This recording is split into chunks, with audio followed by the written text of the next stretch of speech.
Well,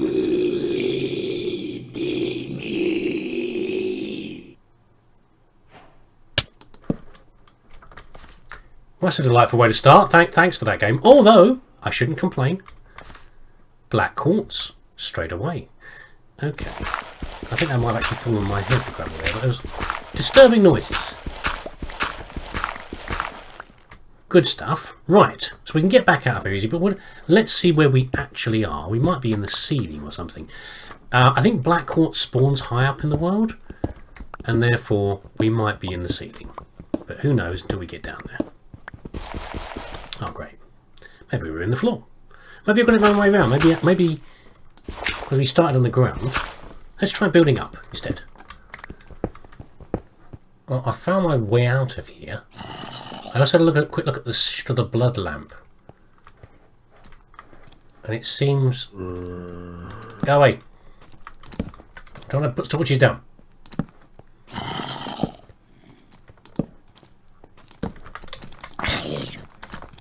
Well, you seem tougher than normal. Wow. Oh, well, use the right weapons just now. What are we doing? Oh my god, how many? There's a lot of stuff behind me, that's fine.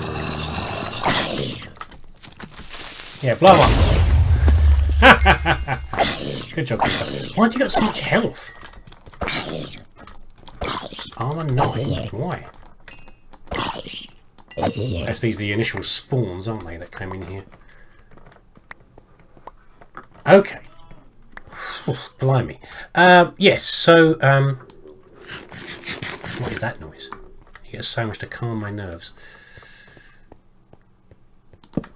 Yeah, the sigil blood lamp, it's still a lot of complicated things. I need a Hellfire Forge, which I can make. And, what's the other thing? What are these creepy noises? They might be background noises, mightn't they? I don't know. We'll see. I think I need to go... Now it says here... So it's the top of the caves for aquamarine. Quartz I've got. I'm grinding it up now, but I need some more. Here's some more. There's the lava pool that I nearly did myself a mischief with.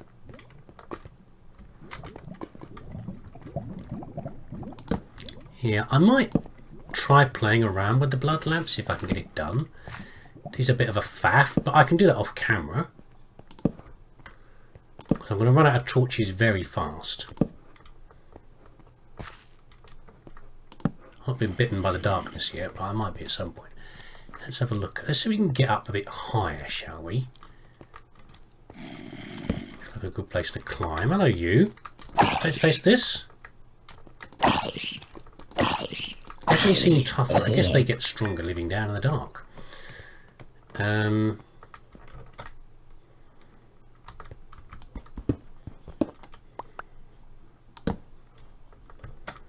I can kind of cheat with some of the building by, using my boots to get up nice and high. But really, I need to build back up this way, I think. Well, welcome back to the deep dark. Welcome back to the beneath. I'm still wandering around down here. It's the same thing. I'm sure it is. I finally found aquamarine up here, and it wasn't easy to find. There's a couple of reasons for that. One of them, this is partly what's helping. It's visibility. So this is an Enderman totem, which I realised I could use. Always go back and look at your totems. They have some useful powers on them, some of them. And this pink, horrible pink colour helps me to see all the way distance and see if I can see any aquamarine. There's probably more up there as well, but there's also some here. Oh, hello, zombies. I'm trying to do a video here. Oh, dark's got me. That's part of the problem, is you can't actually tell. Go away. If you're in the dark or not. I'm well in the dark. Okay, 1 second. Here we go. Is that making creepy noises, Dark? There are shadow monsters out here, by the way, of different sorts to the other shadow monsters. That's what's making that noise. Anyway. There he is! Bog off! Right, okay, we should be alright up here. You can't hit them as far as I can tell. Here's aquamarine. Okay, now part of the problem is that does this actually work now? I'm not sure if it does or not. It does. Okay, I've been trying to use this. There's not a lot out there, and also I was far too low to be able to find it. Now you remember I said at the start when I put the portal down, I said maybe I should put it underground to make it easy to reach some of the ores. Well, I did kind of, although there's the beneath goes much deeper than the place where I came out. I made it easier to find the quartz, but I didn't make it easier to find aquamarine. So if we use our plumb line here, we are at level 165, so we're pretty high. So in fact, I forgot something. Being up in the putting your portal up on a mountain would actually help if you did that. I also had another thought. Just suddenly occurred to me about. Shut up, zombies. Oh, look at this party coming down. Let me just deal with this lot. Bunch of party poopers. Okay, so what I just did was I made a pig totem, which gives me luck. Okay, and I thought maybe because it's so hard to find this ore, I found it so hard, there might be a chance of me getting more if I do that. I don't know. Maybe I will, maybe I won't. We'll have to see. And I'm also hoping now that I'm up at this height, yeah, I can find more of it. That's the answer.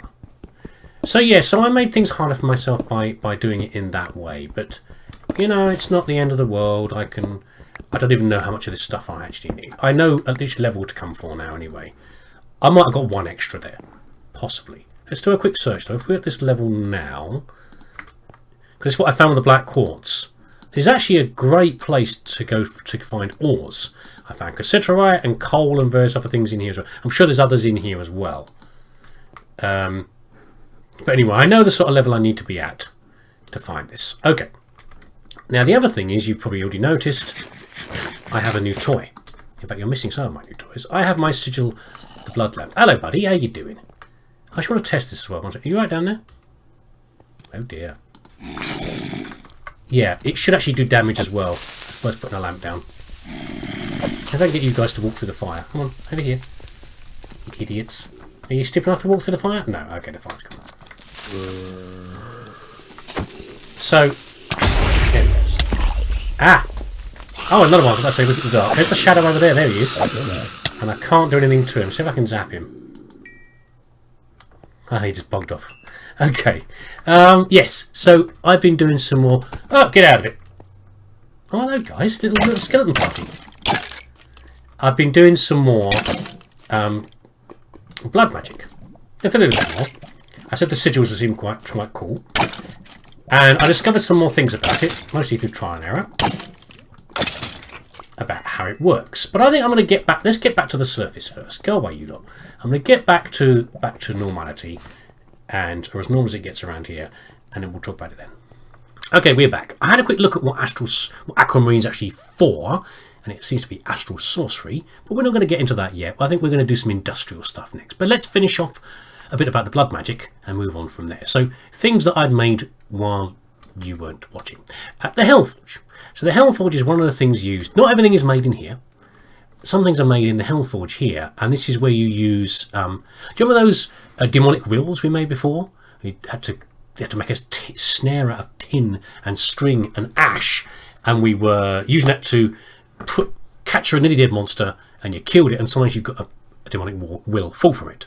Okay, so that's what this uses for fuel. And you can make things in it, and you can make early things in here fairly easy, just with any old wheel that you've got. But when I was trying to make things like the higher level materials, I realised there was a problem. I couldn't simply stuff a load of demonic will in here to make as much as I needed. For example, making the tartaric gems. To make the lesser one, you need X amount of will.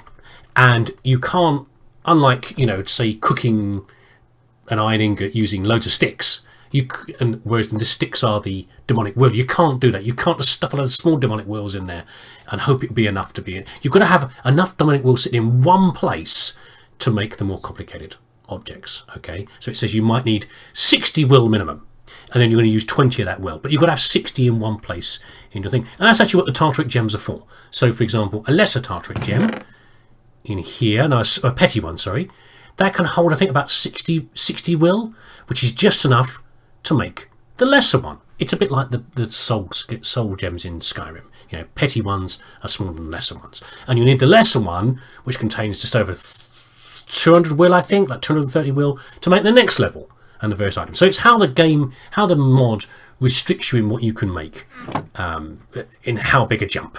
So I was making various things in here. I was trying to make the sigil for the blood lamp, which is what lets me, you can see them around here, glowing around here, shoot these little, oh, there you go, lights off, which operate forever like a little torch. I think you might be able to break them, but they just zoom off forever, and they sit there. They even actually injure enemies very slightly as well. So to make these, first we have to make the gems, the tartaric gems. That's why I started to have a problem, because I found that I couldn't make the lesser gem because I didn't have enough will. It's hanging around.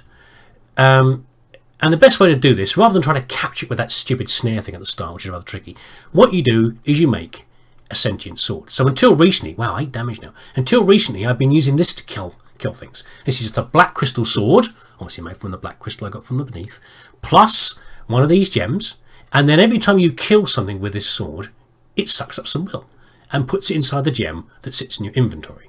Okay, when there's enough in here, you then use it to make one of these, and that does the same thing.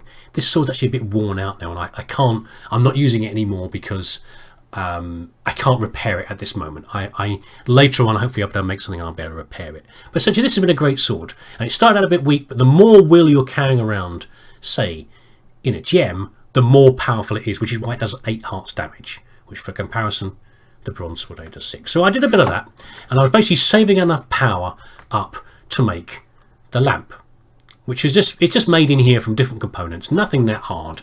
It's dyes and ashes and occasionally tartaric gems, a bit of bronze, nothing too radical in terms of what you're making. It's getting the will that's the slower part, and you might only get a few will from some of the creatures that are out there. Okay, I'll harvest these while I'm here. I always need more fruit. I'm trying to grow some grapes now, but right now this is the only fruit I've got apart from apples. I need to keep my nutrition up. Keep it all maxed so I get the buffs. Okay, back to the blood magic. There's another thing I didn't realise with this. So I'm used to using the blood in here to make things, or the will in here to make things. But there's sort of another hidden resource out there, which is related to the blood. There's an invisible network all around me, like a bank of will. Or oh no, not the will.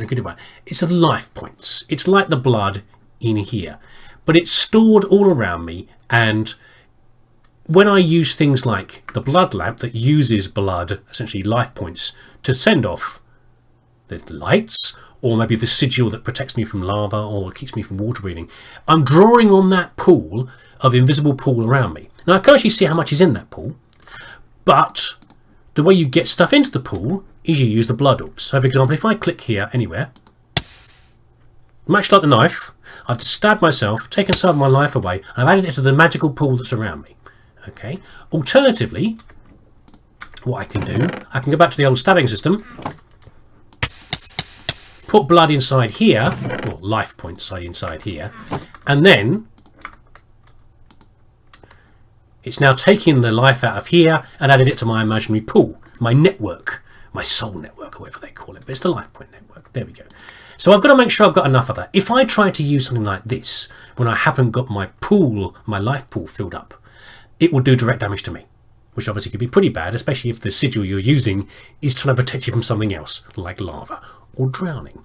Okay, and part of the function of the blood lamps is that they, the more powerful the blood orbs, the more powerful the blood orb, the more it can put into the network out there, and the more I can use tools like the blood lamp without hurting myself. But effectively, I've now got a fairly infinite source of lights, which is why I want to make it for the beneath.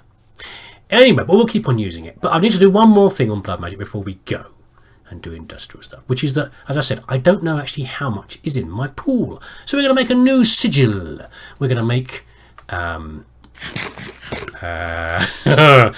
on the tip of my tongue. Which sigil is it? Still knowing or something like that? Where is it? Okay, we'll just edit out the bit where I didn't know that what I was talking about with the what sort of sigil I should use, and just say, of course, it's the divination sigil that I should use to do this. It's not that hard to make anyway. So this will tell me various things, including how much life is in my little pool over there, my altar, but also how much is in my network. So it is, I can show you this one as well, how to do this. A blank slate, which is very easy. So it's the stone and it's the, I had to stab myself a little bit, but there we go. One thing I have had problems with, though, is moving the wheel around in that way. So I was sort of trying to learn how to do this, sort of force myself to learn how to do some of these things. Shut up, zombies. Once you saw, I had some. Let's put this on here before I forget and let it run. There we go. I'll just stab ourselves a little bit. That should be enough. Right. I've got some wool inside here, and I've got some wool inside here. I don't know how to move it between the two of them. There's probably a way, but I don't know what it is. Oh, that was quick. There we go. But I don't actually know how to do that, which is kind of frustrating, but we'll hopefully learn that later. Right, arcane ashes are pretty easy to make again. And this is another little fun mechanic. You put some on the floor. It's like a crafting table. You can use it about 20 times, this thing here. And then you put in there the component you need. Oh, I've actually done that around the wrong way. There we go. Work in progress, look. And it should make me the sigil. This is probably one of the easiest ones you can do, I'd imagine. Pop. Yeah, there we go. So right, if we click into the air, 13,650. So that's quite a lot. This one, I can't remember how much it uses, but not a huge amount. Like maybe 10 points per light. So you can see I can do a lot, but of course if I was doing something, I could take a dip in lava and using the other sigil to protect myself, you can imagine that could go down pretty fast. So I've got, and how much is in here? 200 in there.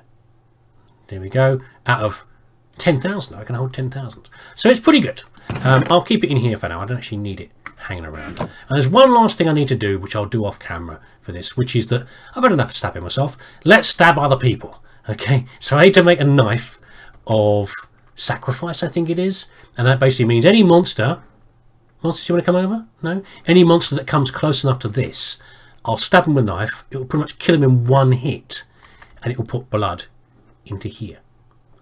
Fab. So there we go. That's me done with blood magic for now. Okay, I'll keep this around because that's useful, but I'm pretty much I'm good. I want to do some engineering stuff now, so let's go and do that. Right then, so two things have opened up. This seems to be the one we have to go through because it's in purple to open the next age. We have to do a little bit of astral sorcery look of it, but we'll just open it up, I think will be the answer. But we're not going to do that for now. We're going to do this instead. Axle F. We need to make an axle. And this is great. This is what I wanted to get onto. Water mills and windmills and gearboxes. And these are the things that connect between the two. So how do we make an axle? That's, first of all, how do we spell an axle?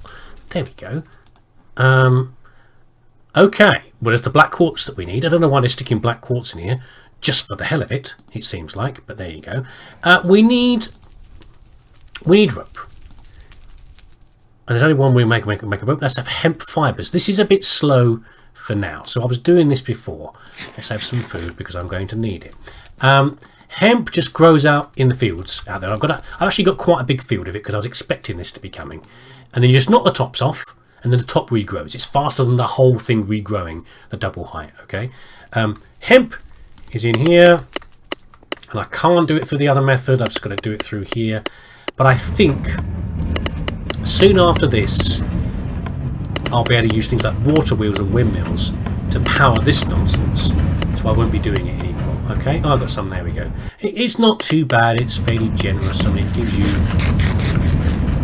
you a few. Let's have a look on how much do we actually need. We need to run this 4 times to get enough to make enough for an axle.